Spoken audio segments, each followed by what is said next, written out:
For decades, Jack Elam rarely spoke about James Garner, not because he had nothing to say, but because some truths he believed were meant to wait. Hollywood remembered Jack Elam as the man with the crooked eye, the unsettling stare, the villain who looked like he might explode at any moment. But behind that unforgettable face was a man shaped by loss long before fame ever found him. Jack Elam was born William Scott Elam on November 13, 1920, in Ashland, Arizona, a small railroad town surrounded by rough terrain and unforgiving landscapes. It was the kind of place that demanded toughness early, and Jack learned that lesson fast. When he was still a child, tragedy struck. His father died, leaving his mother to raise him alone. There was no safety net, no Hollywood dreams, only survival. That early loss planted something deep inside him, a quiet resilience, a self-reliance that would later define both the man he became and the characters he portrayed. Then came the accident. At just 3 years old, Jack Elam suffered a severe injury to his left eye. The damage was permanent. The eye never aligned properly again. In another life, that might have ended any dream of being seen. In Hollywood, where perfection was a currency, it should have disqualified him entirely. Instead, it became his signature. At a time when leading men were expected to be handsome, polished, and reassuring, Jack Elam looked dangerous, unpredictable, different, and for years that difference kept him on the outside. Before acting ever entered his life, Elam studied accounting. He worked as a bookkeeper. He even held a steady job with the Standard Oil. During World War II, he served in the United States Navy, gaining discipline and grit far removed from movie sets and scripts. Acting was never the plan. It found him by accident. And when it did, Hollywood didn't quite know what to do with him yet. That would come later, much later, and when it did, it would place him face to face with a very different kind of man, a man named James Garner, but that story was still years away.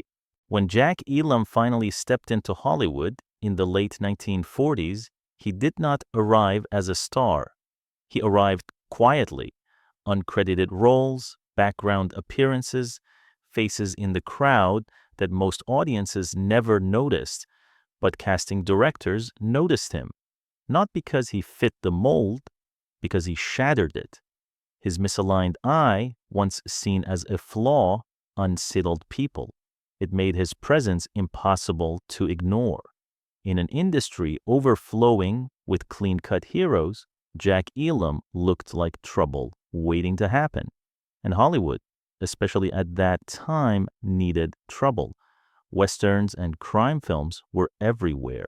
They required men who looked like they had lived hard lives, men who could sell danger with a single glance. Elam didn't have to act menacing. He simply existed that way on screen. Gradually, roles came more often: villains, drifters, outlaws, men who lived outside the law, or at least outside respectability. His breakthrough arrived in films like She Said No in 1949 and Rawhide in 1951. Even when his screen time was brief, audiences remembered him. They might forget the hero's name, but they remembered the man with the crooked eye who looked like he could snap at any second. That was Jack Elam's power. Throughout the 1950s and into the 1960s, his career surged forward, especially in the Western genre. Westerns demanded authenticity, dirt under the fingernails, fear behind the eyes. Elam delivered all of it without effort. He didn't romanticize villains. His characters were often cowardly, cruel, desperate, or broken. Men shaped by harsh landscapes and even harsher lives. He appeared in countless films and television series, becoming a familiar face on shows like Gunsmoke, Bonanza, The Rifleman, Have Gun, Will Travel, and Rawhide. Each appearance reinforced his reputation as one of Hollywood's most reliable bad men. Yet something made his performances linger. Beneath the menace, there was often a flicker of humanity, a sense that these characters were not born monsters, but molded by circumstance, victims of the same brutal world they helped perpetuate. That subtle depth separated Elam from dozens of other character actors. Then came 1968, Sergio Leone's Once Upon a Time in the West. Elam's role was short, almost fleeting, but unforgettable. Standing alongside Charles Bronson and Henry Fonda, he once again proved that he didn't need long speeches or heroic arcs to leave a mark. His presence alone contributed to the film's atmosphere of tension and moral decay. Revisionist westerns thrived on ambiguity, and Elam embodied it perfectly. By this point, Jack Elam had carved out a career that few could replicate. But something unexpected was about to happen. The man Hollywood feared was about to make people laugh. For years, Jack Elam's face had been a warning sign. The crooked eye, the rough voice, the unpredictable energy that made audiences tense up before he even spoke. He was the kind of actor directors used when they wanted danger to feel real. But as time passed, something changed. Not in his face, not in that stare. It was something deeper. Filmmakers began to realize that what made Elam so unsettling could also be hilarious, because Jack Elam understood something most actors never learn. He understood how audiences saw him, and he wasn't afraid to play with it. As he grew older, his comedy timing started to shine through. Instead of fighting his image, he exaggerated it. He leaned into the very traits that once made him frightening and somehow, almost magically, turned them into humor. That's why films like Support Your Local Sheriff in 1969 and Support Your Local Gunfighter in 1971 mattered. They proved he wasn't just a villain. He had range. He could be odd, edgy, ridiculous, even lovable, without losing the edge that made him unforgettable in the first place. He didn't transform into a different person on screen. He simply revealed another side of the same man. But while audiences were laughing, Jack Elam's private life was carrying a weight almost no one talked about, because behind the screen persona, his real story was marked by deep attachment, quiet devotion, and a loss that would split his life into before and after. Elam's first marriage was to Jean Louise Hajert. They married in 1937, long before Hollywood ever learned his name, long before the Western villains, long before the crooked eye became a brand. Back then, Elam was still building a life, working different jobs, navigating the uncertainties of adulthood in a country still shadowed by the Great Depression. Their relationship wasn't built on fame. It wasn't built on ambition. It was built on companionship. Jean was there during the years when he was still far removed from movie sets and spotlight. She stayed beside him as he moved from obscurity into recognition, as he started finding a steady work, especially in westerns and character-driven films. For nearly 24 years, they were a team. In an industry notorious for broken marriages and fleeting romances, their long relationship stood out not because it was dramatic, but because it was steady, a quiet anchor. And then, on January 24th, 1961, that anchor was ripped away. Jean Louise Hajert died of colon cancer. It wasn't just the loss of a spouse. It was the loss of a shared history stretching back to his earliest adult years, the loss of someone who had known him before the screen persona ever existed. By then, Jack Elam was already established as a character actor, but success did nothing to protect him from grief. The death of Gene closed a long chapter of loyalty and stability, leaving him facing a future that suddenly felt unfamiliar.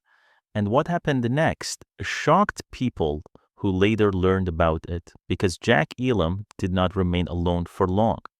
Just 7 months after Gene's death in August 1961, he married Margaret M. Jennison.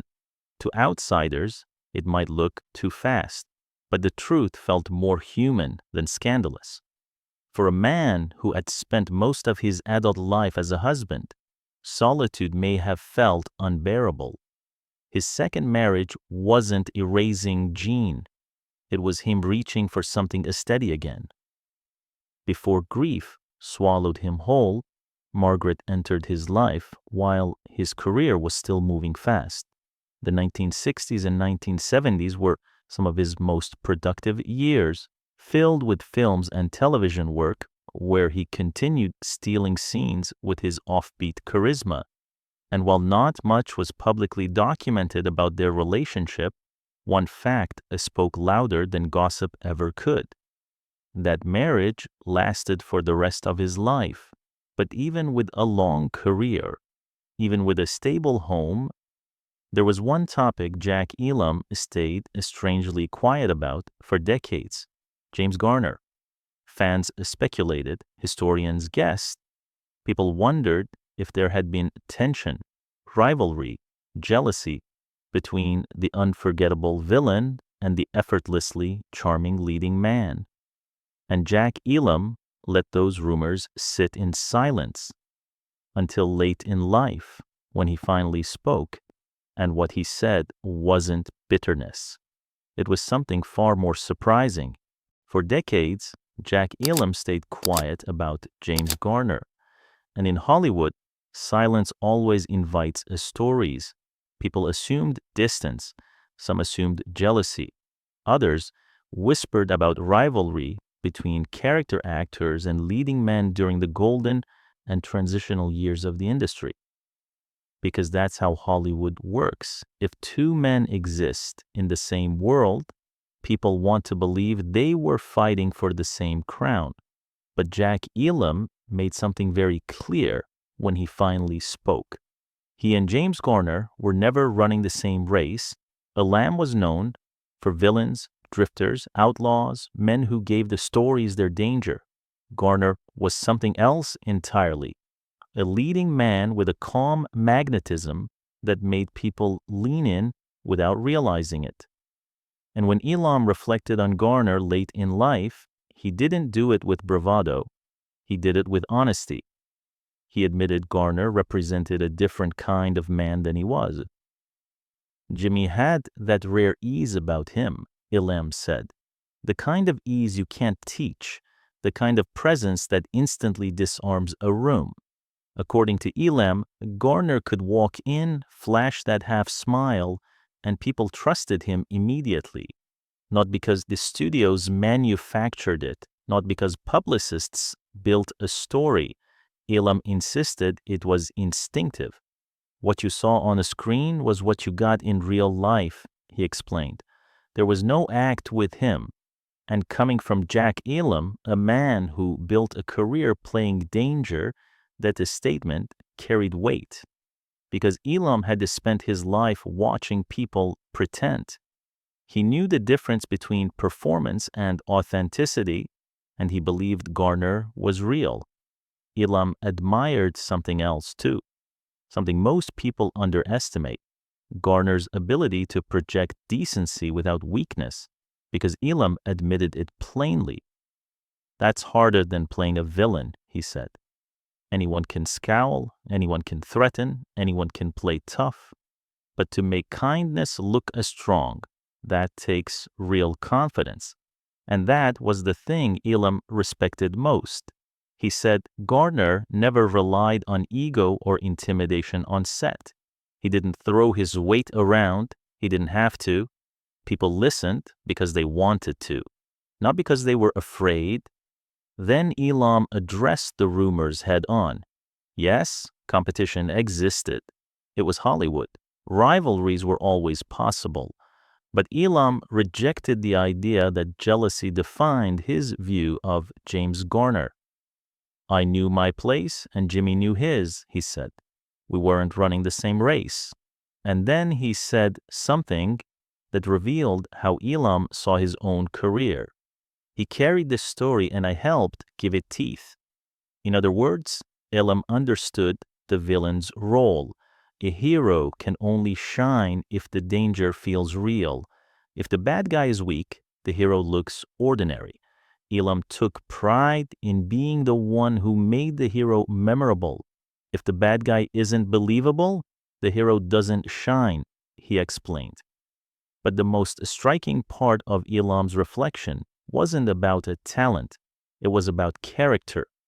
Elam said what struck him most was Garner's quiet integrity, the way he treated people.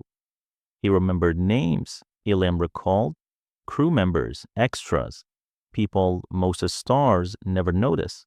And Elam didn't treat that like a cute detail.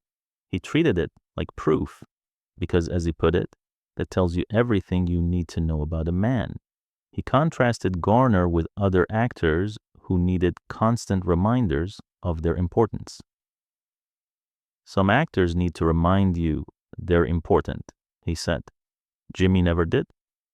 Elam also praised Garner's versatility, pointing out how effortlessly he moved between television and film, comedy and toughness, charm and strength.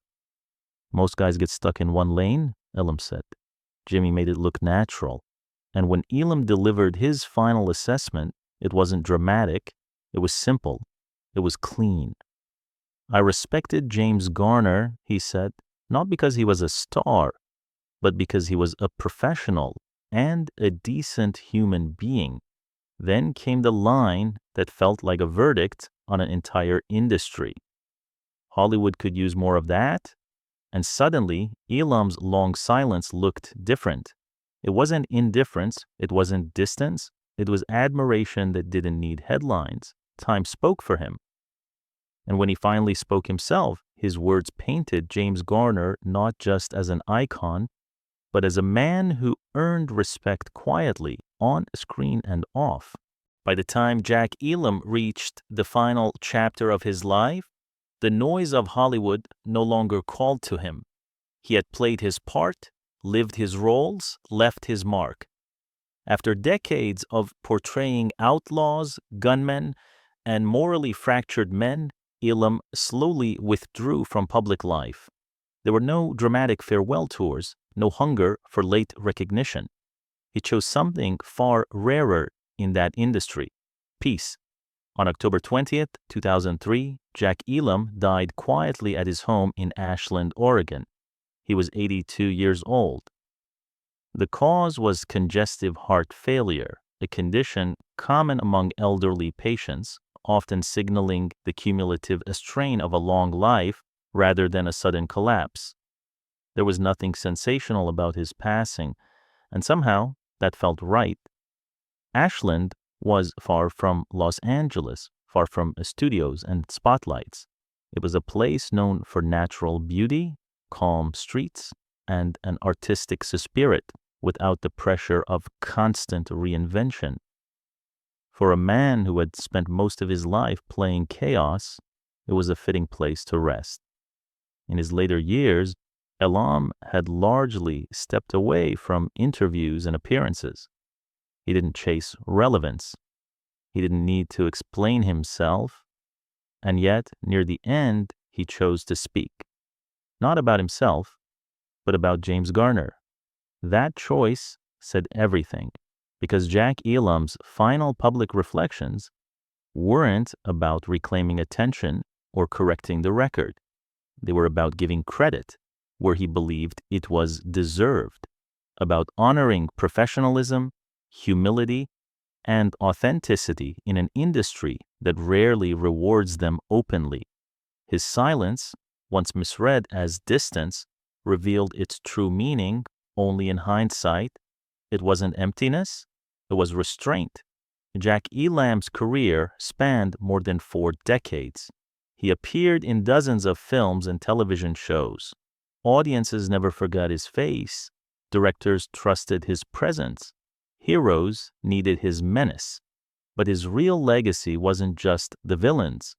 It was the understanding that every story needs contrast, that a strength doesn't always shout, and that respect, when it finally speaks, carries more weight than noise ever could.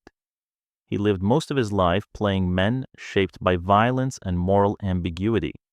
Yet his own ending was calm, domestic, grounded, a quiet close to a loud legacy.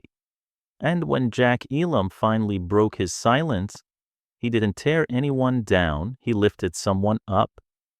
And in doing so, he revealed exactly who he was all along. When people think about Jack Elam, they usually picture the villain, the crooked eye, the rough voice, the man who looked like trouble before he even moved. But that image was never the whole story. Because the truth is, Jack Elam spent his entire life turning hardship into identity. He lost his father early, and that loss carved resilience into him before he even understood what the world was. He suffered a childhood injury that could have marked him as unfit for Hollywood's glossy standards, yet he transformed that so-called flaw into the most recognizable feature of his career. He didn't become famous by fitting in. He became unforgettable by standing apart. And while audiences cheered heroes and feared villains, Elam quietly understood something deeper about storytelling. A hero is only as strong as the danger standing in front of him. That's why Elam took pride in giving the stories their teeth. He knew his place in the machine, and he didn't resent it, he owned it. He built a long career not by chasing the spotlight, but by making every moment count, even when his role was brief. Then, in a move that surprised many, he revealed his humor. He proved that even the most intimidating face could become comedic if the man behind it was brave enough to laugh at himself. But perhaps the most revealing part of his story wasn't any role he played. It was how he chose to speak about James Garner. After years of silence and speculation, Elam didn't confirm gossip. He didn't feed rumors. He didn't paint himself as misunderstood or cheated. Instead, he offered respect. He described Garner as authentic, quietly confident, and steady, someone who didn't need intimidation or ego to lead, someone who treated crew members and extras like human beings, remembered names, and carried himself with a kind of integrity that Elam clearly believed Hollywood needed more of. And coming from a man known for playing menace, that respect landed like a truth bomb, because it proved something powerful. Jack Elam's silence wasn't emptiness. It was time spent watching, time spent understanding, time spent letting admiration grow beyond rumor and beyond ego. In the end, he didn't need headlines to define what he felt. When he finally spoke, it was simple. He respected James Garner not because he was a star, but because he was a professional and a decent human being. And maybe that's the real legacy behind Jack Elam's face. Not the villains, not the stare, but the reminder that decency is a strength, and that respect, when earned quietly, lasts longer than fame.